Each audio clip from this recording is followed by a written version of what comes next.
This is the Your Sports Resource Podcast, where each week you'll learn actionable strategies that you can implement so the operations of your club support your coaching staff and the direction of your organization.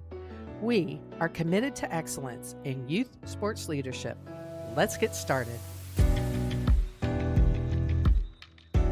All right. Hello, everyone, and welcome to the Your Sports Resource Podcast. Today, I am very lucky to be joined by or with Jamie Platt from the Middle Atlantic Swimming LSC.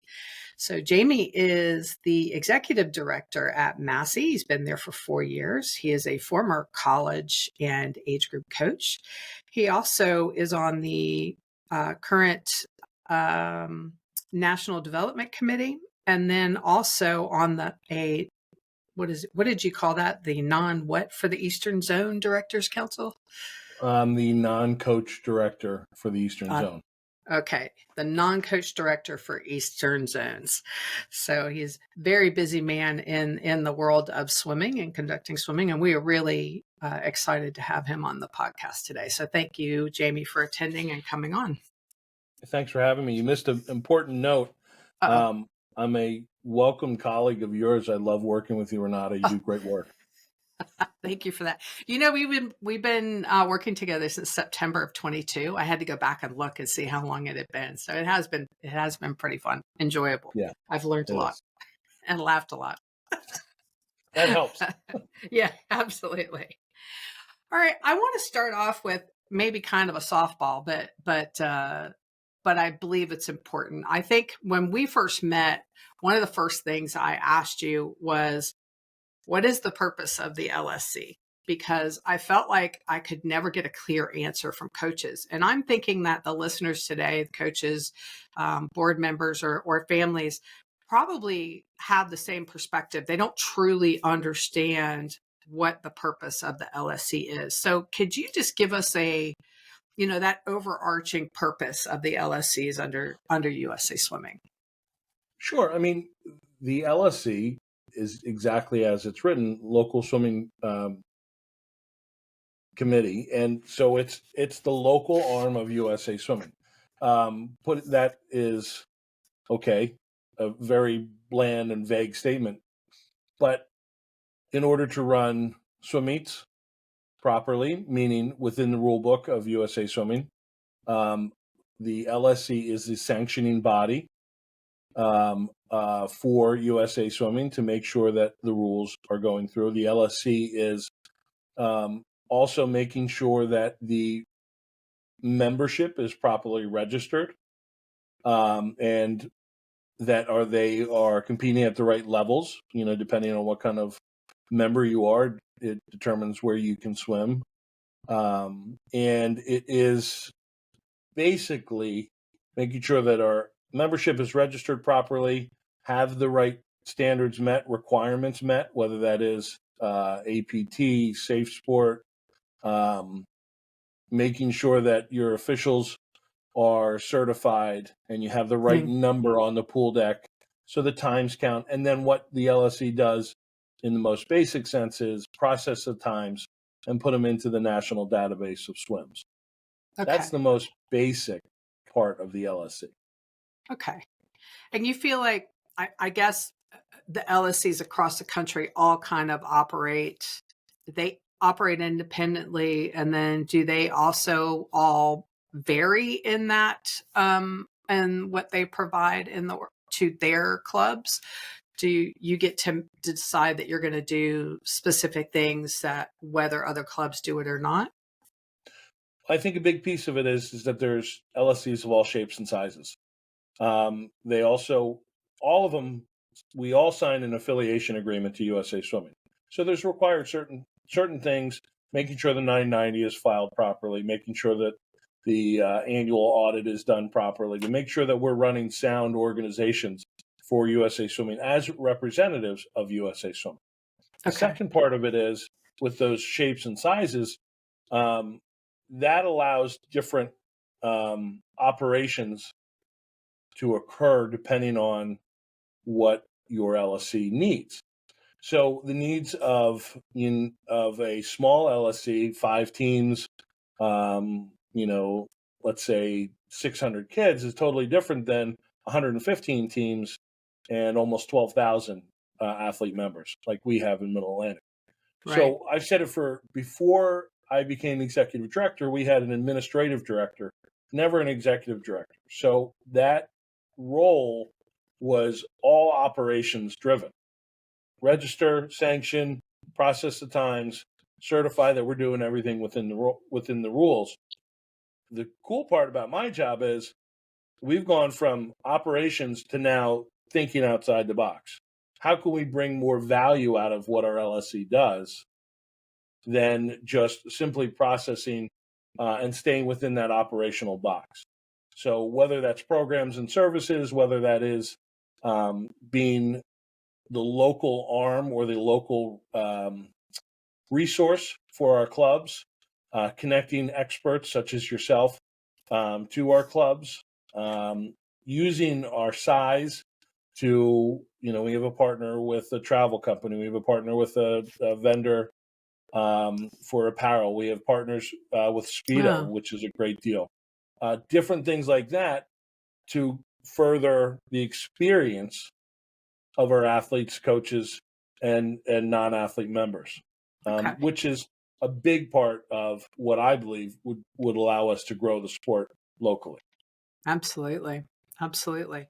So what are some of the things, specifically that you're doing outside of that, original remit from USA Swimming that you're really proud of? Like, what are some new initiatives that you have going on?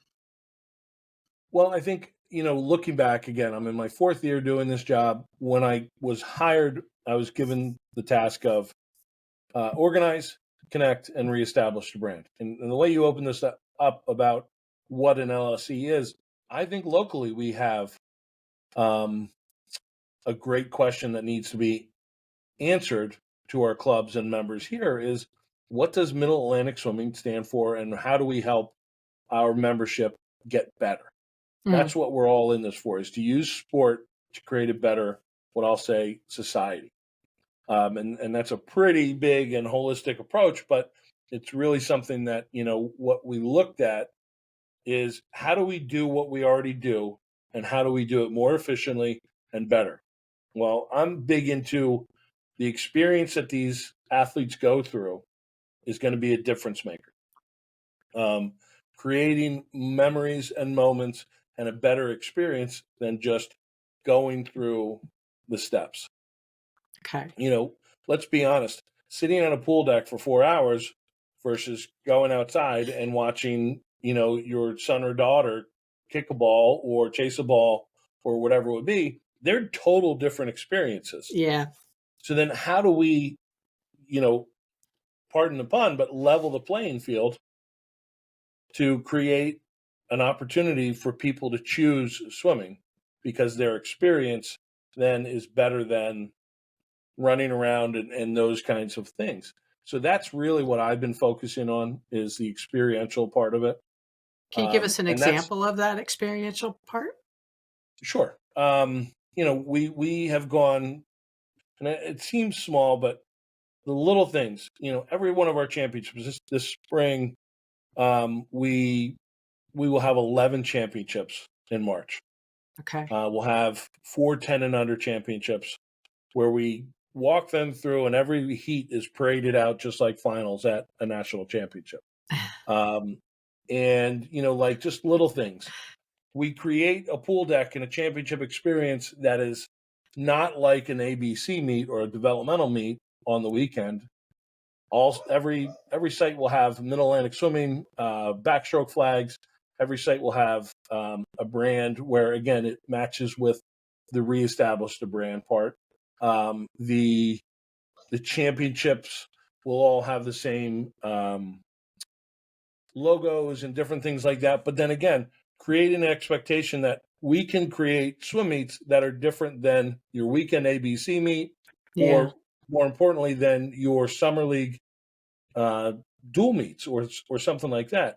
Right. What we do is we invest in the experience, whether that be through DJs, lights, awards, different things like that, and then paying attention to our numbers, that we're not, spending 4.5 hours in the Yeah. pools, in the stands, paying attention to what the kids are walking out with. A huge hit was last year when I showed up with our T-shirt cannon at championship meets, shooting CO2 cannon with Mid Atlantic Swimming T-shirts. Nothing was funnier to me than seeing the father up in the stands who wouldn't come close to fitting into the small T-shirt that was shooting, but it was like it was wrapped in gold. Um, Yeah. but those kids, and parents, to be quite honest, have looked at it and said that's an experience and that is different from Yeah. the what I'll call regular um, swim meet or youth sport event.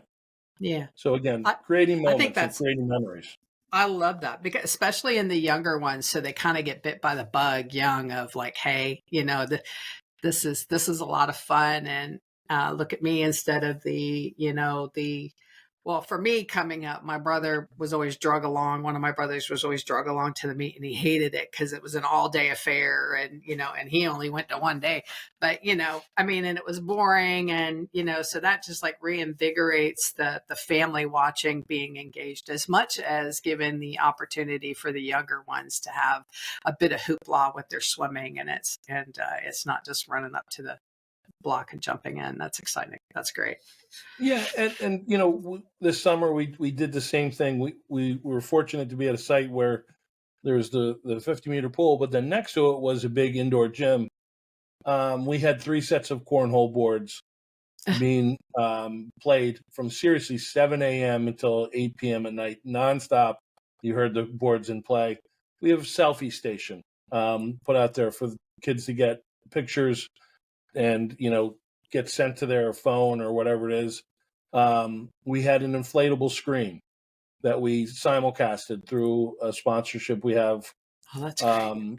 and simulcasted. So even in the summer, you don't have to sit in that hot pool. You could be out in the gym, round tables around there, paying attention to what's going on in the meet. We're doing the same thing this winter. We're going to, in our junior champs, we're going to have dual courses running. We're going to have 2 inflatable screens, 20-foot screens.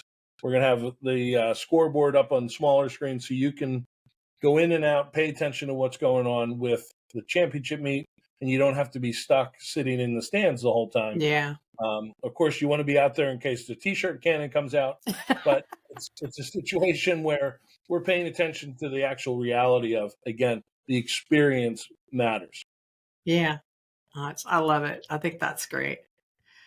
Um, what gave you the idea to do that? Like, where did you come up with that? Because I think a lot of times when we as an organization are talking with clubs, like one of the areas that they really struggle with is trying to get that younger swimmer to choose swimming as their sport, right? I mean, when they're young, you want them to experience a bunch of different sports as they're coming up. But as they get to that 11, 12 age group, you really want them to start to decide whether or not swimming is their sport and that's what they're going to focus on.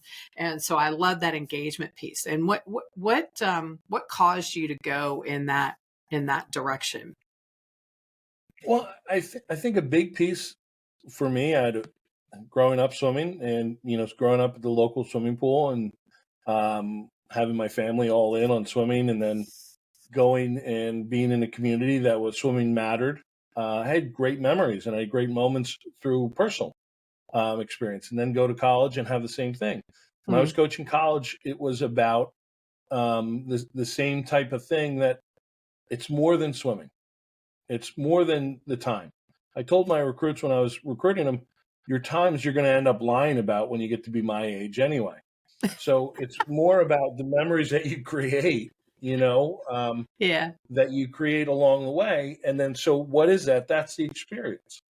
So when we look at that part of it, it's a situation of, well, how can we, again, I'm very fortunate. The LSC has given me a big ball of clay and said, make something awesome.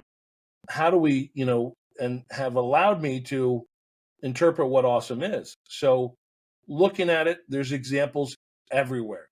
People having fun at sporting events in so many different ways. whether that's going to a Phillies game and seeing the Fanatic shoot a hot dog up into the upper level, or paying attention to at a Sixers game, they put up a video of what the players are wearing when they walk in. There's examples in so many different ways and layers for experience. Yeah. And it's something that I just think, like the Savannah Bananas, they're all about experience, and baseball is part of what they're doing. Yeah. And there's examples all different directions, and it's a matter of how do you hone in and how do you personalize that to your audience, to your membership, and not take away from the swimming. Right. When we were growing up, swimming was the event. Now there's an event that swimming takes place at. Okay. Okay. And I see how like that would really benefit the clubs as well, because when those kids actually have fun experiences and you're creating those memories, and for their families,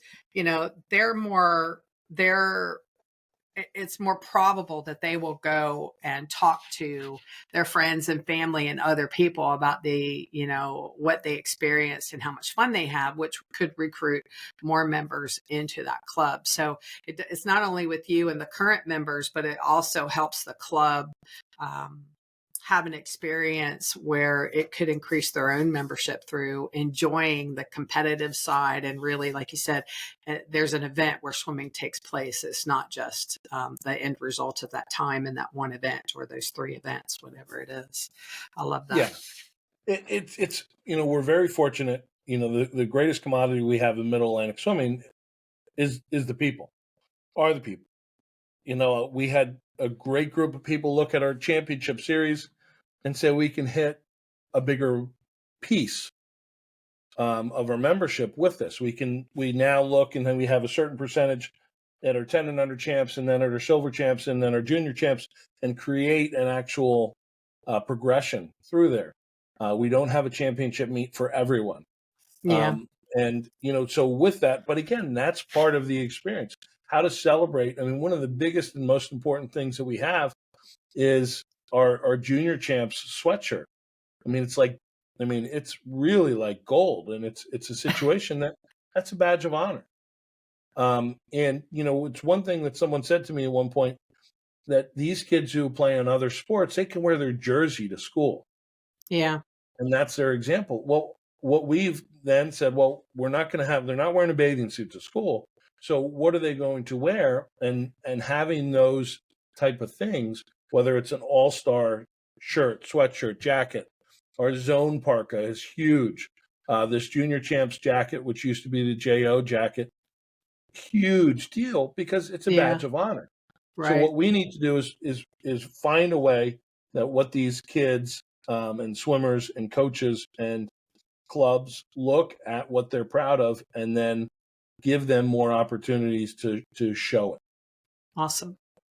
I want to switch gears a little bit about so what this coming year or this past year, you have been working with us and doing things on your own as well to provide your clubs with some operational tools and programs that they can take part of that supports that club in a very different way. So you're supporting the sport through your meets and making them events, but you also are trying to move into the space of really supporting each and every club to be as operationally fit as they can be, because we know that while we try to deliver great experiences, if the organization, the business is not run well, then your reach and your impact is just going to lessen and lessen, because there's discontent between staff and being able to accomplish things because they don't have enough money in house, whatever the reasons may be. And with us, we've built the swim club operations manual that you sent out to everybody. And then we also created a grant program to where you will pay a portion of the expenses for them to engage with us in a personal consulting space where they can receive organizational design and support from us. So why do you feel like this path that you're going down on supporting these clubs in an operational space is really important for you as an LSC? Well, I think you go back to my swim coach experience, meaning, so you look at it, and as a swimmer, you think you'd know everything about coaching. And then you start coaching and realize you know nothing. You just Mm, were a swimmer. So then you have to learn how to create the structure of a season plan, how to write a workout, looking at where you want to have, again, within the season, where you need to do speed work and things like that. And then how to fit that workout, basically trial and error process. And as you work through that, you're building a system that will then lead towards greater successes, right? right. What I have seen with clubs, a lot of them have great success. A lot of them have a history of great success. And with that, that's many ways their foundational well-being is founded through their experiences. Awesome. But in turn, we have 115 clubs. They Yeah. all are not historic. So we need to put people, again, in position to be successful. So as a coach, you go and, USA Swimming has ABM, and they have foundations of coaching, and they have different levels to go through in order to empower and educate, and as well put these pieces in places to be successful. I'm just doing the same thing locally. How do we figure out what will make us a stronger organization, stronger membership, and a Right. membership that has a better understanding of what goes on? What's going to allow for our coaches to coach at a higher level? Well, put them in a position to be successful, have their boards operating and doing the work that they need to do so the coaches can coach. In Right. turn, making sure our boards know that their coaches need to be doing X, Y, and Z so they can then govern the organization or create strategy for their organization better. A Right. lot of these things, and I've said this a few times to different people, our sport and youth sports as a whole ramped up real quick. It used to be something that kids did. Now it's something Yeah. that people are investing in. And Right. so it's a matter of looking at this as the business, and paying attention to making sure that there's a return on that investment. And what do you do that through? Well, you do that through a structure. We started at the most basic level of the swim club operation manual, Hmm. which I think was a grand slam. Something that really, again, I handed it to a bunch of different people. Everyone in our LSC, every club got a copy, and then we had to print 25 or 35 more to get more out there because they wanted more copies. They wanted their Yeah. board members to read it. An Good. education tool. Well, why was it needed? It's never really been out there in such a degree that we collaborated and created. Yeah. And there's a need for this. Figuring out, it's it's a matter of not creating a new wheel, but actually, in many ways, inventing the wheel for these clubs instead of just running swim practices. Right. Unfortunately, as everything's gotten more complex, so has operations to these youth sports programs. Yeah. So if you're not attentive to it, it's like, again, going back to coaching and having a 400 IMer and never practicing breaststroke. Yeah. There's going to be a Yeah. major gap there in that race. Yeah. I know I had someone tell me early on that this is not corporate America. What you're trying to do is too corporate. And in a way, they're right, in a small way, right? Like it doesn't need to be that type of massive amount of formality. But the bottom line is, like you said, swimming has changed quite a bit. It's always been a business, but it's never been treated like the business that it truly should be today. We have higher expectations. There's a lot more going on within youth sports. And I think trying to, the baseline of getting everybody to understand their roles as far as what the board should be doing instead of what they assume they should be doing, and the staff doing what they're supposed to be doing, and formalizing that so they know how they complement each other and run effectively so you have a great business. Is It's not corporate. That's just good business sense. That's just being efficient and effective and using your membership money wisely. So what I love about you taking these steps forward is what you're doing is you're telling your clubs that in order to be successful, you have to let go of some views of how it was when you were younger as a swimmer. This is more of a structured business. And, the problem is not always the board's fault, and the problem's not always the head coach's fault. The problem is nobody understands their roles and don't actually step into their roles to the fullest capacity and respects each other like you would in a normal everyday business, by how you act, by how you operate, by how you talk, by how you share information, how you complement each other. I mean, we're really good at putting goals and leadership perspectives with the kids from a coach to a swimmer perspective, but we're not so great at doing that as adults who are trying to work with each other. And I find it funny because what we do and expect from those athletes, whether it is a 7-year-old or a 27-year-old, Yeah. needs to reflect on what we do for them as well. Yes. So as we go through that, and I'm not saying this is the formula that you have to follow. This is not mathematics. What we're trying to do is really just make more and better informed groups to show that there's more than one way to do it. And Right. again, I know some great coaches who used to walk into a workout and make it up as they went along. Good for them. I never had that ability. Yeah. Versus the swim coach who had every workout written for a whole season before the season. I didn't have Right. that ability either. But having that ability to adapt to your surroundings, and again, invest in the people that have come to you in order to be successful. And again, success is defined differently by many different levels. To be a success at the 10 and under championships is a completely different thing than to be at our senior championships. Right. And that's why the 10 and unders have hot heats versus our seniors just get up and race.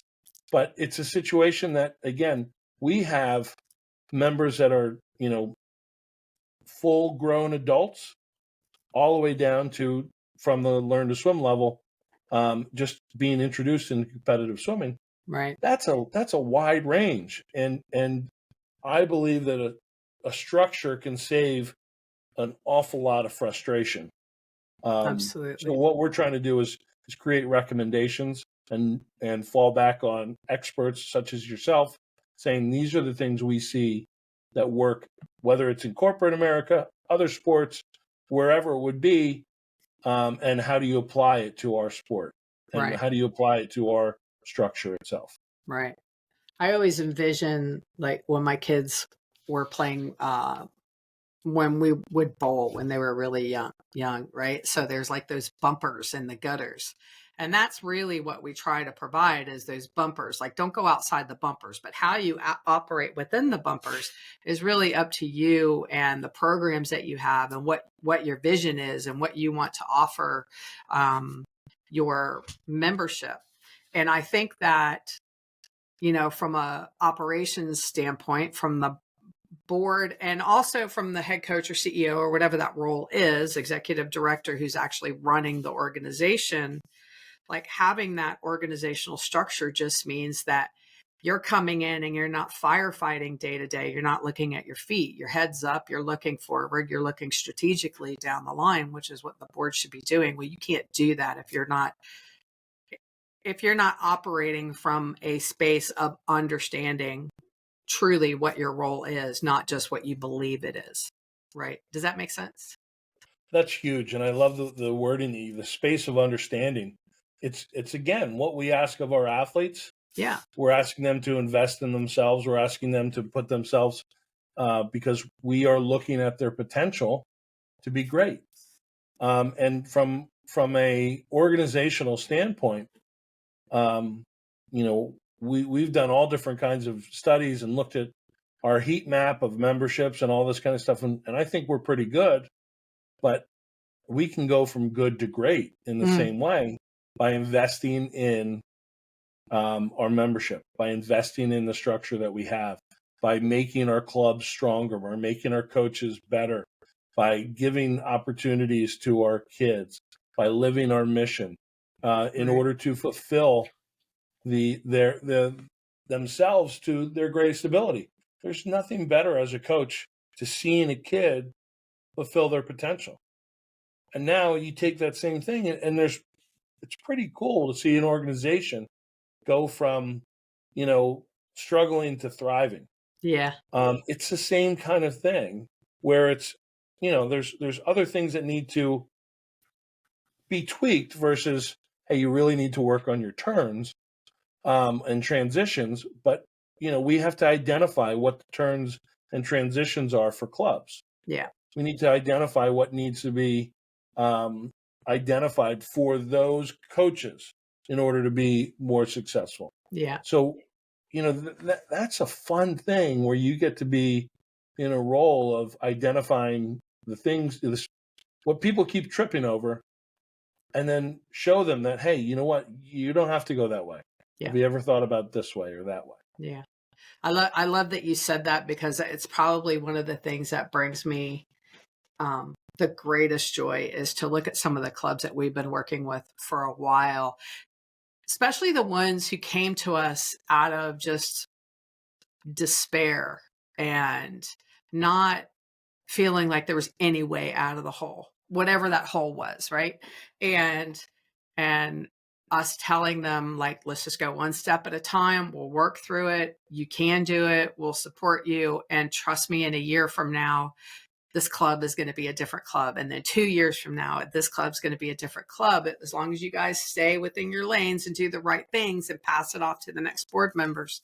And I think, I liken that to the first time you break a minute in free, right? So in 100 free, it's the same thing. You look back and go, oh my God, this was so overwhelming. I can't believe we're out of it. We're in such a different headspace. The mood is completely different. The conversation on deck is completely different. The conversation with parents and swimmers is completely different. Like that whole mood and that transition of feeling like you're out of survival and into thriving, it spreads all the way across the organization. So thank you for bringing that up because that is one of the biggest things that just puts a giant smile on my face is the changes in the conversations I get to have with clubs over the years of where they were to where they are now. I wanted to ask you a question. I don't know if you can answer this, but I'm going to ask you anyways. So one of the things that not kind of, it is on the radar of both Matt and I is the fact that coaches, and I'm sure it's all coaches, not just swim coaches, but swim coaches are leaving the profession. And listen, it's long hours. It's away from family time because, the time that you're spending with other families' kids, you're spending away from your own kids and family. And yes, they choose this profession, right? But it doesn't mean that part of the job is not difficult.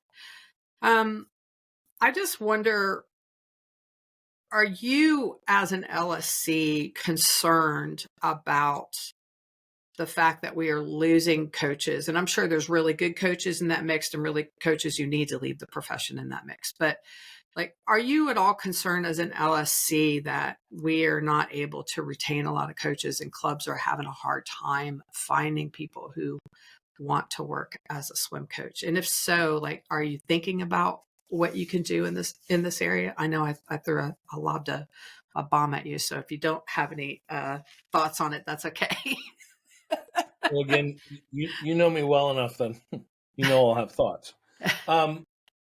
First and foremost, I think everyone needs to be paying attention to the keyword being retention. Mm, And again, going back to what we were just saying, you're going to be a stronger club if you retain the people you have invested in. Right. And that goes for parents, that goes for swimmers, and that goes for club staff, coaches, and beyond.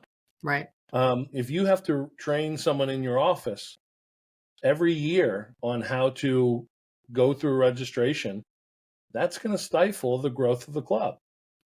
More on deck, if you're going through that every year, and then changing philosophies by the people who are implementing the program on deck, the coaches, that's going to stifle the growth of the program.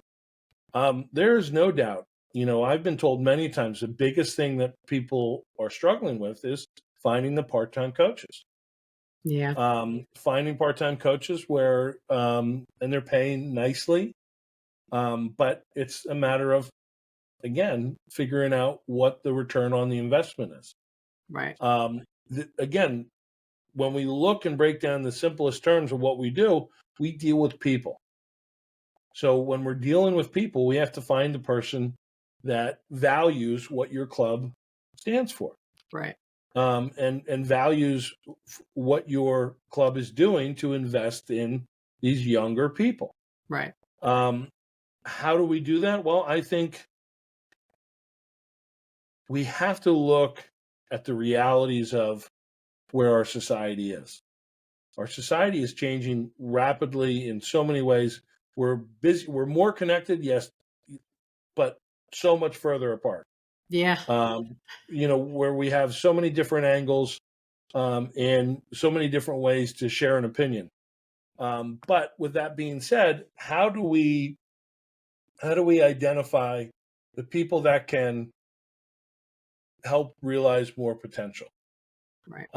How do we take the time to, again, invest in the people that A, are your people already, your staff already, but then B, are the ones that could influence further into your organization, meaning your potential staff? How do you know what you stand for? And I think the biggest thing is understanding what your organization is about and your team is about, understanding your approach to using this sport to make lives better, understanding what your community is like, Right. and accepting what your community is like, will allow you to identify better the people that will engage and then thrive in your setting. Right. It's tougher, yes. It's tough to keep people because, again, the speed or the rate that we are moving at is a lot quicker than it used to be. The Right. person that was there for 5 years at one point is now there for one, and it's unfortunate. But I also think it's a matter of how are you connecting with your people, and when you have a connection with that person, it makes a disconnect that much harder on both Right. sides. Absolutely.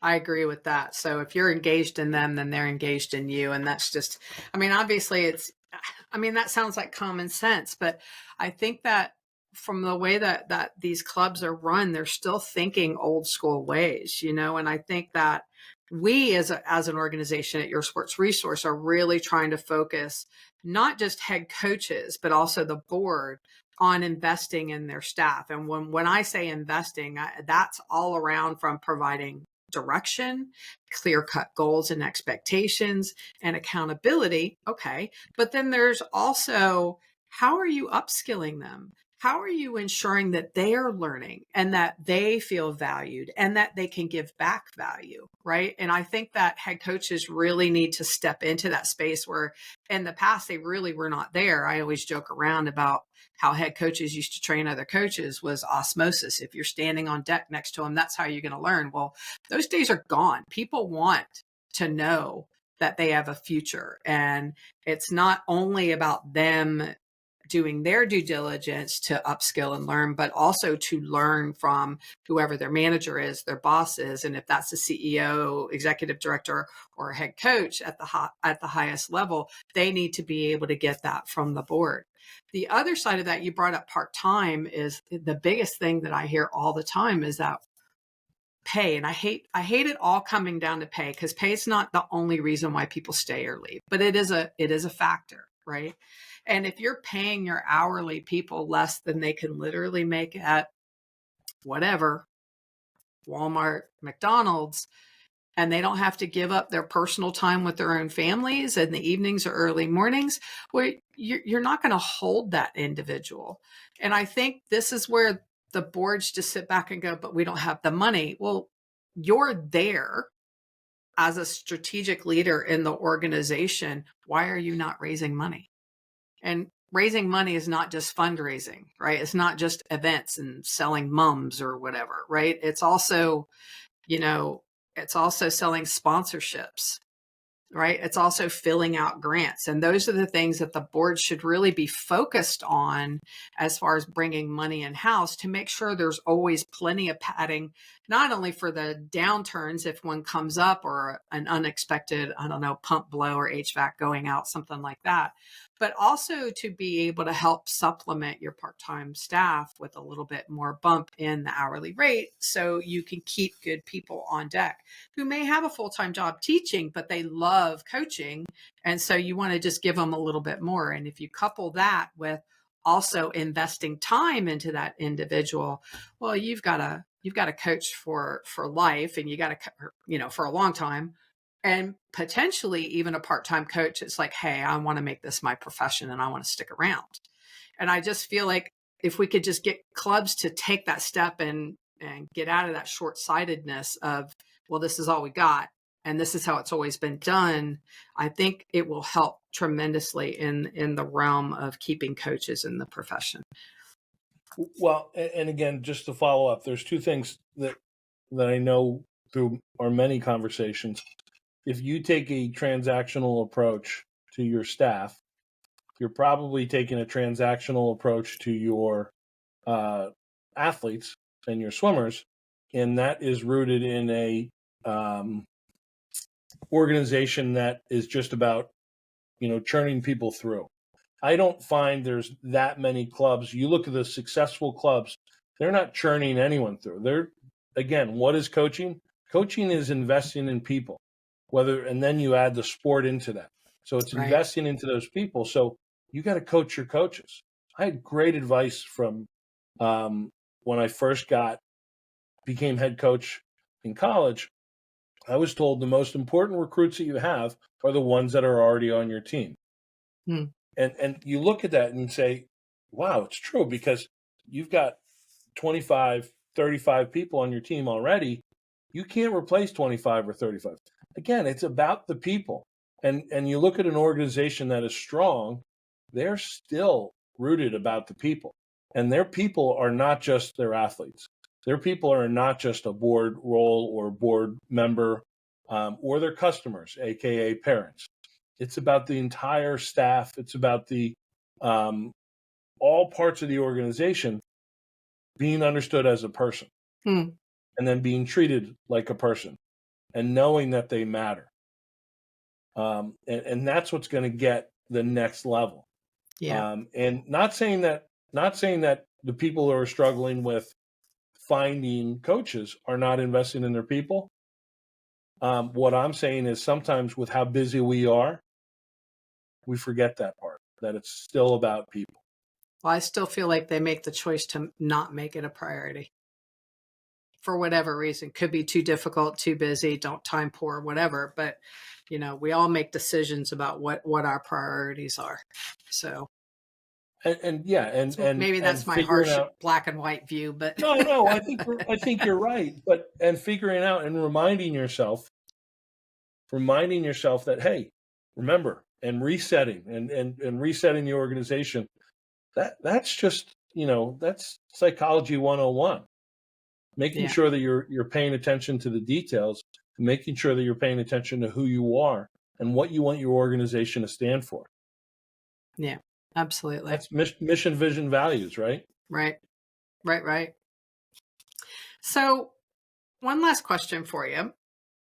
In this space where you're creating really fun events to get kids to really engage in the sport of swimming, and the fact that you are working hard with not just us, other organizations to make the operations of your clubs um,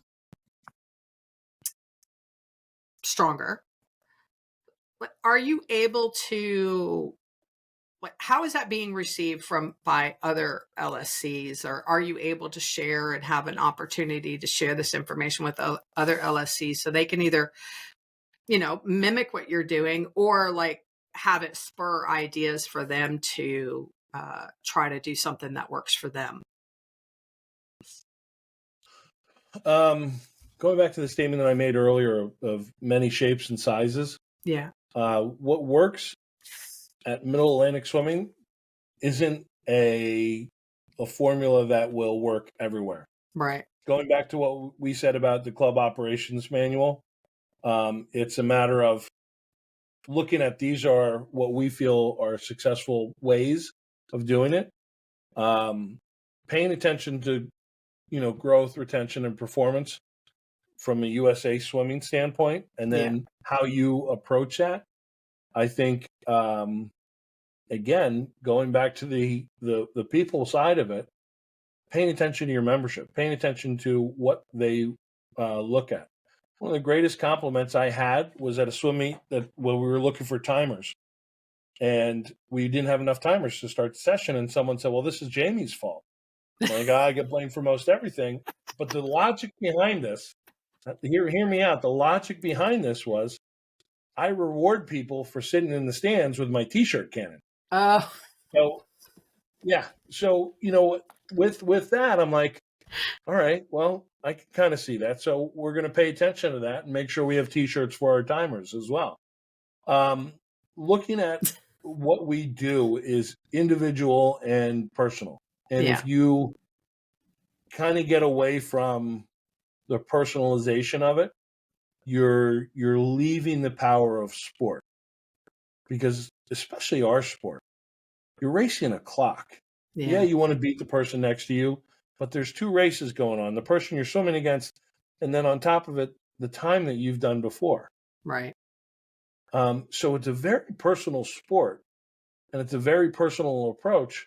And each LSC has their own personality. So I think what works for us, yeah, there are certain things that can work for everyone. Yeah. Flying a drone over your open water champs will give you a greater perspective of your open water championships.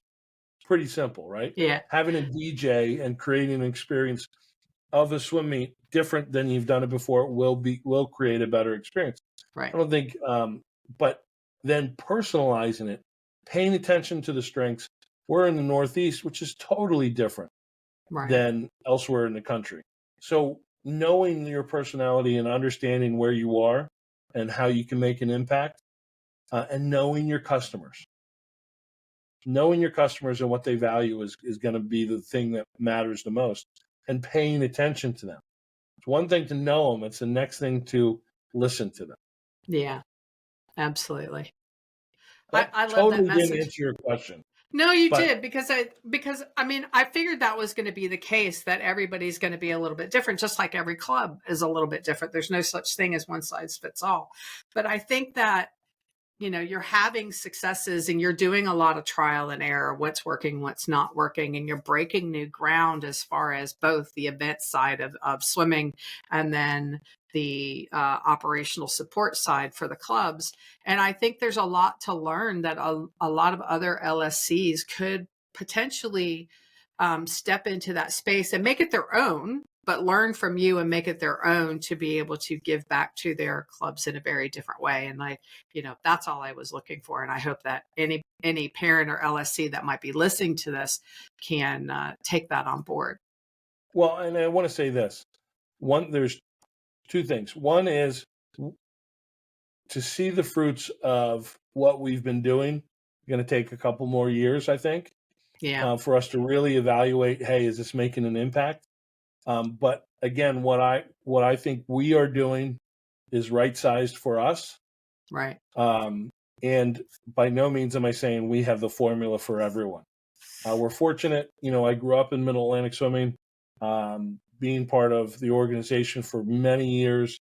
understanding, and then again, recruiting in this area, understanding of what we are and who we stand for and those kinds of things, has helped bring a outcome that is very personalized. Yeah.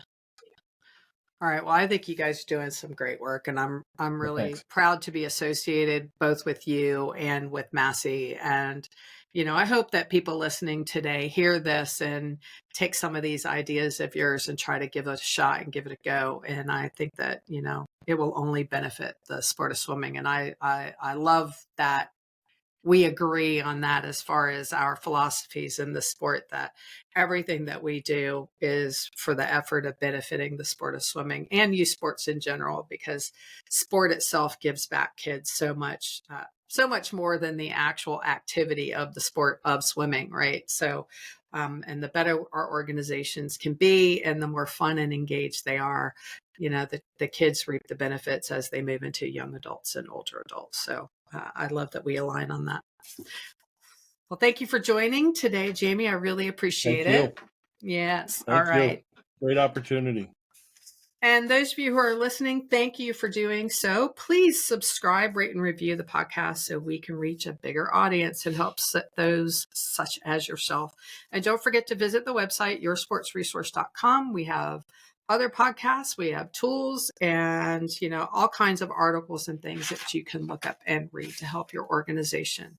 Finally, remember, what is common sense isn't always common practice. Put what you learn into action. Don't just be good at it. Thanks, everybody.